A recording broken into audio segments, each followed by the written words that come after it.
The following is a special presentation of Tony Kurre Radio. Keep your mission on your mind and your mind on your mission.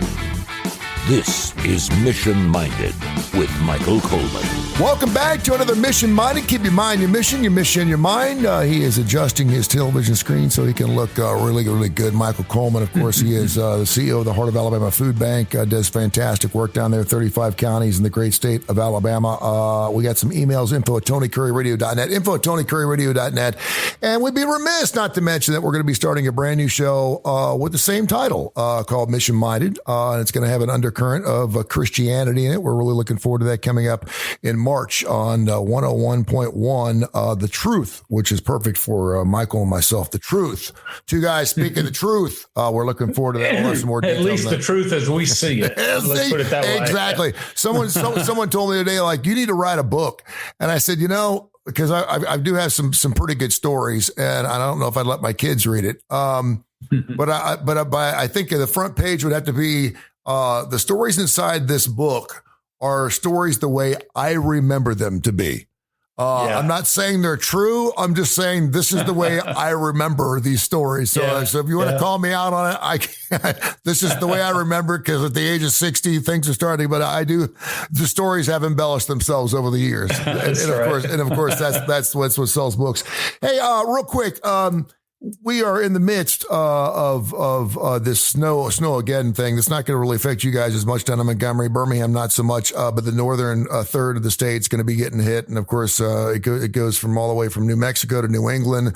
170 million people being affected by the snow and the ice and everything else. I wanted to ask you, with the Heart of Alabama Food Bank, well, how does that affect you and your business? How does it affect your trucks, your traffic? How do you get out to the rural areas? What do you do when you have issues like this? Because people got to eat.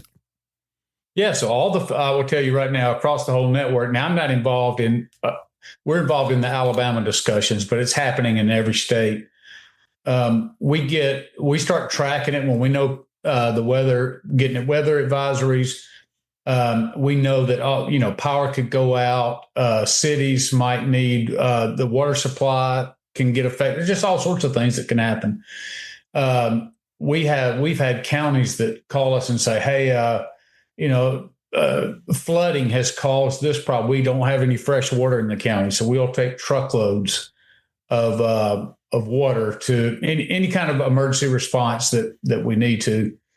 And we're always tracking it. And if there's a need, it could be, normally it's not something like winter storms, but like a tornado, hurricane, those kind of events. Although this could turn into, you just never know what happens. But yeah, there's already coordination behind the scenes. So there's volunteers across the state connected with the emergency management agency, and food banks are in that loop. And so we're all tracking it, and we're all ready to respond. All that happens is somebody reports it into the network, and then all our systems kick in, and we meet that need. That's pretty amazing. That's great stuff. And it's good to know. And I mean, they've been predicting this since Tuesday. So that's the one thing that's funny, because everyone kind of jokes that they can't tell us what the temperatures are going to be tomorrow, yet they're predicting snow 3 days out. But I've got friends of mine that, we're just on that rim, though. They're right there, because we have the warm air coming from the south. We have the cold air coming from the north, and we're always right there on that line. And we were 30 miles one way, 30 miles another. And again, it hasn't happened yet. I had Bruce Ayers, my good friend, who did a show with him the other day. He sold the Comedy Club Stardom, and he took me back to March 12th, 1993. When we were expecting a dusting of snow, and we got 17 inches of the crap in Homewood, and no one saw it coming. It was the big miss, but it was just amazing, and it just sat on top of us. It was almost like a lake effect snow. Was that the big one that James Spann missed and had to eat crow on that for many years? Could have been, could have been. Yeah, I think there was. I think it's been several. He refers to one or two incidences like that, so he's pretty humble about it. And he's. What an amazing guy. He's such a good guy. And he when someone loses their life, it's almost like he loses his brother. Like he takes that, he takes that personally. Sure. Like I was responsible for not letting this person know that the weather's going to be so bad. And then people did lose their life during. Well, he cares that much, and that's what makes him a great, a great community member. Yeah. Info at TonyCurryRadio.net. Info at TonyCurryRadio.net. He's Michael Coleman. I'm Tony Curry. Mission minded. Keep in mind your mission your mind. This is I want to get some emails here, and we do get quite a bit of them. Info at TonyCurryRadio.net. But I thought this was, and I saw this. I'm glad I looked because it's very, very time sensitive.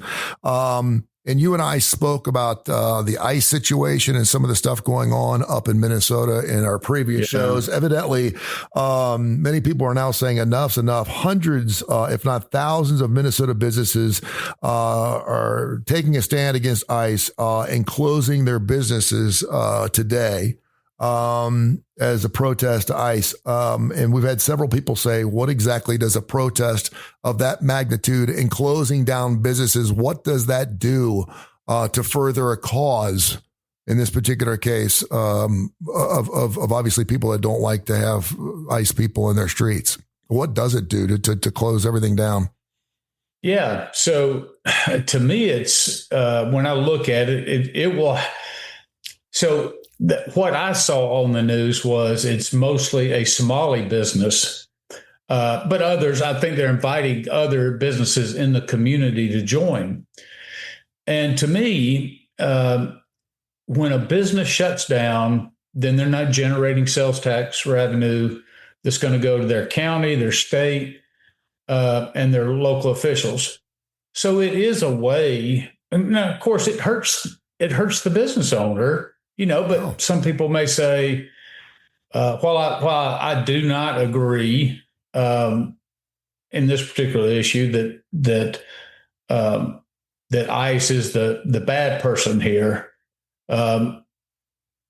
just looking at the shutting down the economy is a way to apply pressure to government officials to either to stand strong or to continue to push back. The truth of the matter is, as I said, I may have even said it last week, they are there, ICE is there. And I'm not saying every individual ICE agent has been perfect and flawless, and I know there's a lot of sensitivity.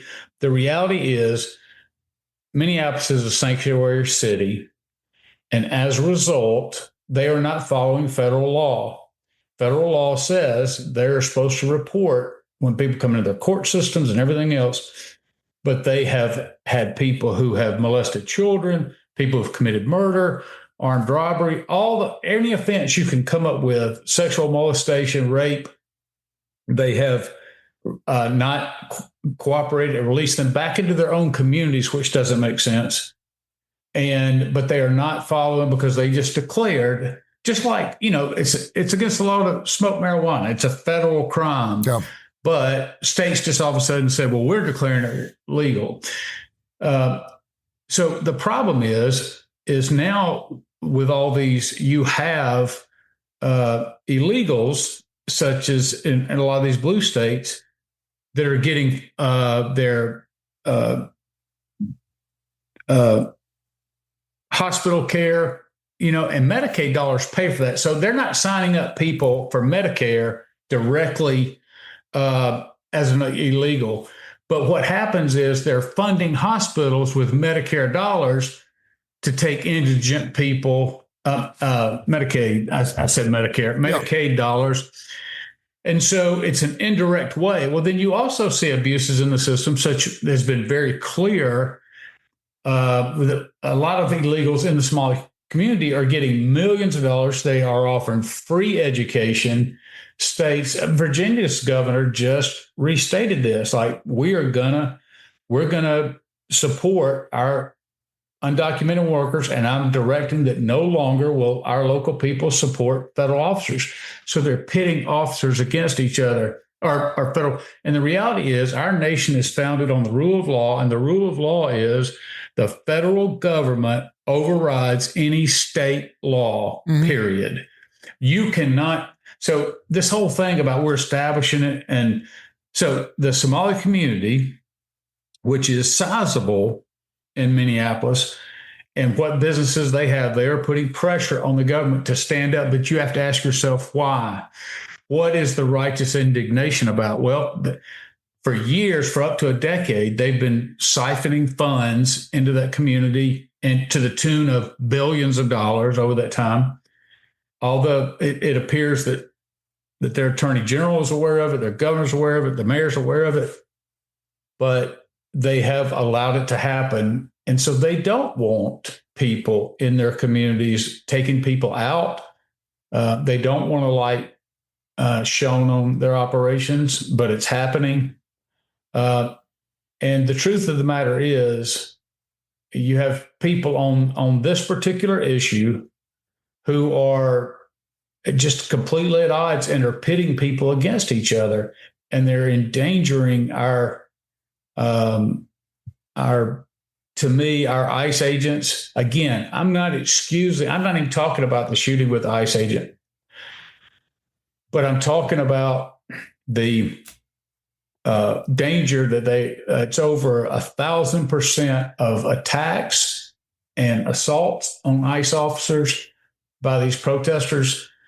And that's not protesting. You are free to protest. You have freedom of speech.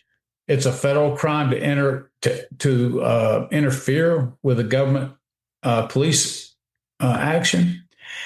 And I just saw a video that just came up on Reels, and it was somebody who went up to an ICE officer and stuck their phone in their face, and they're whistling. And this guy had a heavy Hispanic accent. The ICE agent did.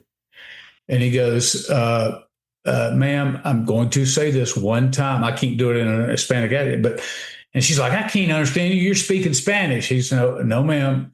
I'm trying to tell you, this is your first and last warning that we're in the middle of an operation. He's very calm. He was very polite. We're in the middle of an operation, and you're whistling right now, and you're alerting people in this building. These are criminals that are here that have done some horrific things. You're interfering with this. It is a crime. And if you do not stop, you're going to be arrested. Mm-hmm. And people become outraged at that. And I'm sitting here going, wait a minute. Why? What is your foundation for doing that? And so right now, this is another leverage and another act to try to leverage power and influence to show, because the government knows that every day they're shut down, they're going to lose that tax revenue, sales tax revenue. And that just puts pressure on them to act. But the bottom line is, it's a nowhere scenario to push back against the federal government if the federal government's going to enforce it. You know, when they came out and said, we're going to legalize marijuana, the Biden administration said, I think it was even before that. It goes all the way before Trump, I think, all the way back to Obama. Yeah. They said, well, we're not going to enforce the law. So the federal law was still in the books. And California and Colorado and those states said, well, we're going to legalize it. Well, that's fine if the attorney general doesn't bring suit against the states for it. So it's been legalized. It's the same thing. But the difference here is billions of dollars of corruption. It's very obvious. And Trump is saying, whether you like Trump, this is not a pro-Trump statement, but the federal government is standing on complete legal ground to be able to go into any community and remove illegal documented people. And by the way, that they've already shown are on many voter rolls. And so there's a real concern that our elections are corrupt because you have undocumented. I don't know, I'm kind of shifting on you just a little bit. In Atlanta a few weeks ago, they discovered 315,000 false votes in Fulton County alone back in the 2020 election.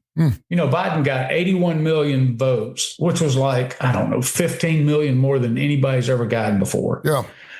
But Fulton County alone, because where they were taken was and this issue is before the same Supreme Court right now, they were taking ballots that were mailed in that they were counting. They would receive them 5, 6, 7 days after the election. And they were like, well, we're going to count them.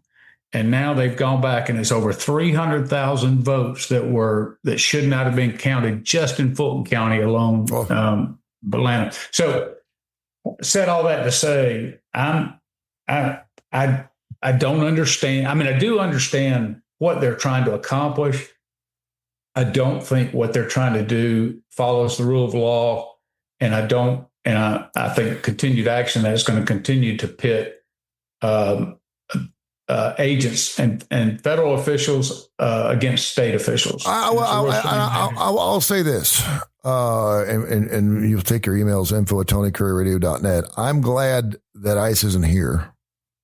And I mean that way, where I was talking to a friend of mine the other day, and he's like, well, the fact that ICE isn't here means that you guys must be doing pretty well. Well, Birmingham's always had a high crime rate. It's down. Yeah. It's down across, it's 30 down. Everything's down 30% across the country, period. Okay. And it works together. It does.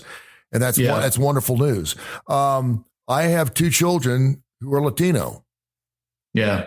One of them does not have an identification because he's got a mental illness. I have to take him down there. He won't be able to drive. He's legally blind. And I'll be honest with you, if I lived in a democratic state, but then again, I probably wouldn't live in a sanctuary city. I don't think that's right either. It would freak me out a little bit. I'm going to be honest with you. So, I mean, I get that. Well, here's the thing that I don't think is happening. What they're saying is and I listen to the other side because sometimes there are valid, I feel like there are valid points. So I try to stay open-minded. Sure. Mm-hmm.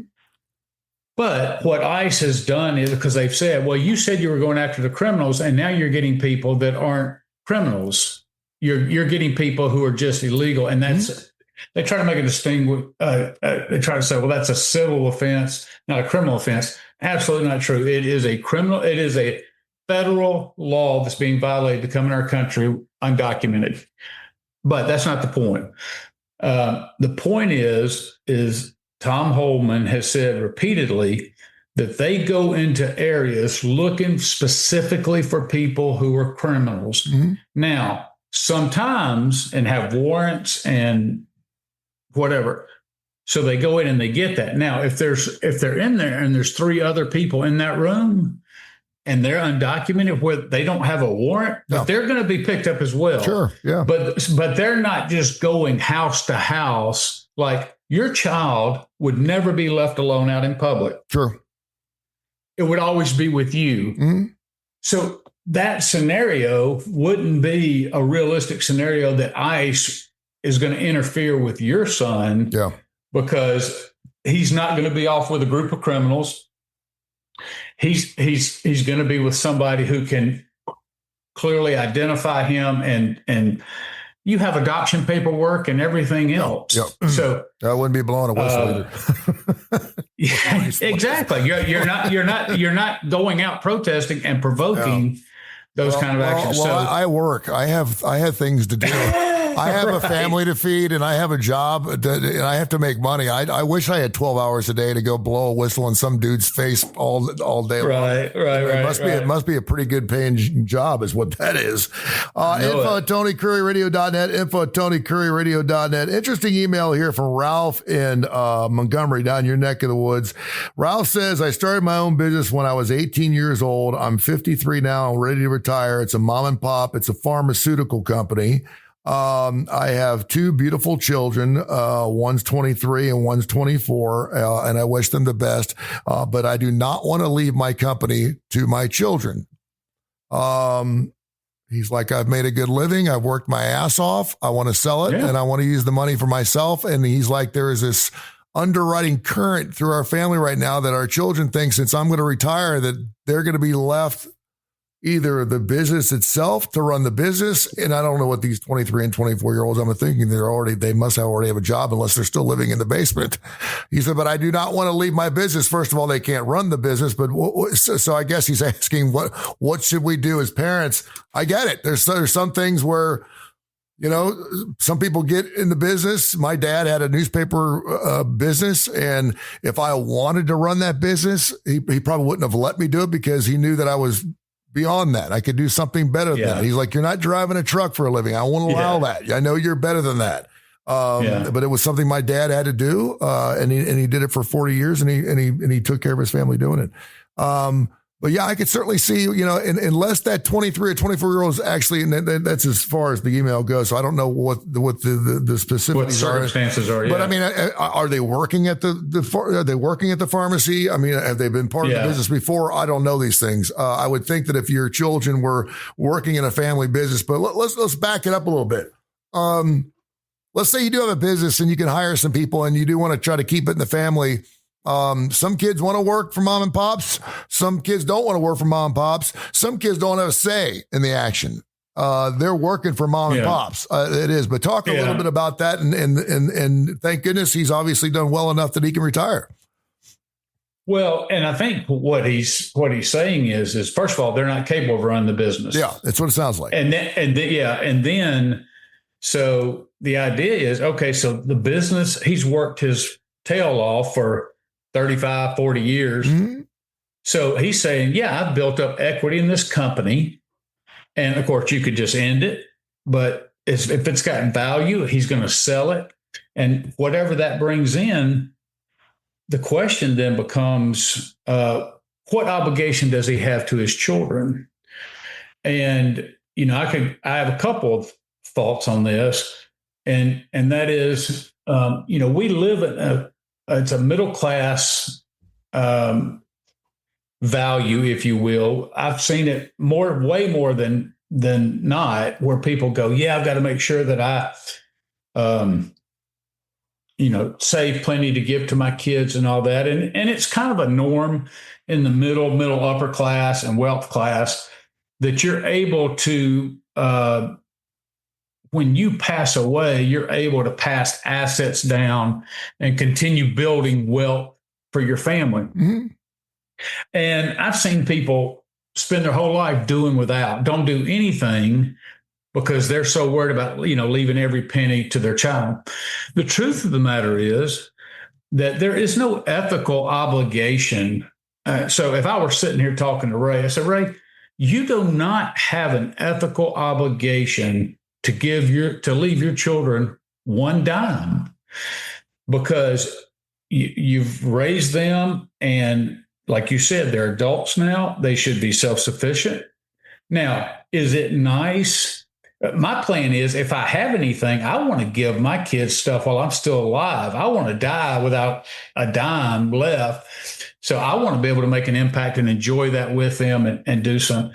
But this idea that he owes them something or owes them the passing down of the business or anything else, I don't agree with it at all. I think the exceptions would be, like you talked about, Tony, if you had a special needs child, sure, and that could not take care of themselves, you have an ethical obligation to make arrangements for their care. It is certainly a nice thing that parents think about their children, how to ease some of the burden off of their children.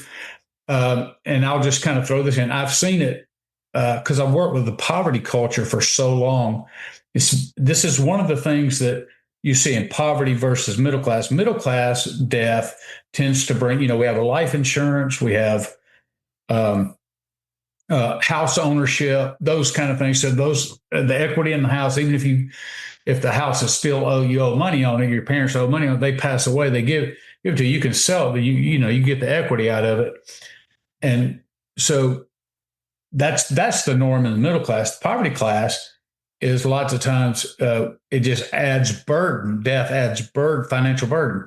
There's lots of people who the parent goes to the funeral home, and then that person may not get buried for months. Yeah, I know, right? Because the family has to raise the money to be able to bury him, because they don't take insurance. They don't keep insurance. So from an ethical obligation, it doesn't sound like Ray owes anything. Anything that he gives, he could put any stipulation on it he wants to. That is his money to do with what he wants. And if he says, this is my future, like if I'm 55 years old and I'm going to retire early because I built it, well, he's got to think about, what if he lives 30 more years? He's got to have money to take care of himself. So that's what that money's for. If he gives anything, he's certainly free to do with it what he wants to, but I certainly wouldn't feel guilty or Yeah, I think I do. I told my dad, spend everything you got, take it with you. I don't want anything. And my dad threw newspapers his entire life. And by the time we sold the house, everything, I made like $60,000-$70,000. It was nice. It was a blessing. I didn't even think. I didn't even think about that. And because most parents, and at least in our generation, they the 30-year mortgage, they end up owning the house, and so they're going to sell that, or you're going to take it over, and so you're going to get something out of it. But it would be maybe depending on what this business is, and again, I don't know what he's got to retire on. But maybe you could say, listen, I've had a great life, and I remember you guys coming in and buying lollipops at the store when you were 3 years old, and kind of like pull the wool a little bit, and maybe give them $1,000 each. Just say, and here it. Well, as a pharmaceutical company, that's what he said he has. Yeah. It sounds like a pharmacy, actually. It said pharmaceutical, but it almost sounds like a mom, because he said it was a mom and pops. So it sounds like maybe a pharmacy. Very well, yeah, it could be. But I will tell you this: when he started out, he's obviously a person with a great work ethic. He had a vision. He's worked his butt off, and if he's blessed enough to be able to turn around and sell it, I wouldn't. Now, I would say this: I would. Take the time to sit down and talk with your kids and try to help them understand, help them think help them understand it's not a rejection of them. But I don't think that's a messed up perspective, that you've poured your life into something. That's your retirement. My guess is for many, many years, I don't know where he is financially now, but for many, many years while he's building that business, there was no money to put in retirement. Exactly. Yeah. And there's lots of people like that. And so their retirement is that asset that they have. And that's what he's going to need to take care of himself. There you go. Mac in Wetumpka said that he recently came into some inheritance, speaking of the devil, of about $150,000, and wants to start his own business. He doesn't know what kind of business he wants to start yet, but he says he listens to the show every single week. He knew that you actually had a business that was a brick and mortar and then an online business. He wants to know what was easier for you. Was it the brick and mortar or the online? And if I'm going to start a business, which way do I go? I mean, it sounds like online would be super good. I know there's a lot of successful people use Shopify and stuff like that. But then again, a lot of people like to show up at a place every Monday through Friday morning at 9:00 and open the doors. And I get that too. But what would you say is the best way to go if you're sitting there 100? Again, it depends on what you're selling, I guess, right?